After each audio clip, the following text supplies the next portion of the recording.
бизнесқа келген себебім, на самом деле, бизнесте жалпы стабильность бар деп ойладым мен. Жаңағы стабильность ол сенің мақсатыңа жетесің, потом ар жақтан сразу ана бір розовый очки киіп алып, бәр нәрсе болып кетеді деп ойладым. На самом деле, бизнес бұл тоқтамайтын процесс екен. Тоқтамай дамисың.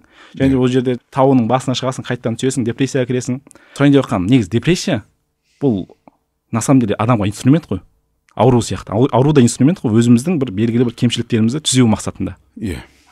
Және де осы жерде психосоматиканы ана бір егер сегіз көз жақ ауыратын болса, бұл кедейшіліктен қорқу деген сияқты. Егер мен кедейшіліктен қорқатынымды былай осознавать етпесем, былай кәдімгі осознанно білмесем, мен ауруым арқылы біле алады екенмін да сонда. Аллахтың бұл беріп қойған мейірімдері ғой на самом деле. Иә. Біздің негізі психосоматика бойынша қарайтын болсақ, кез келген симптом, кез келген ауру бұл сыртқы ортаға бейімделу процесі.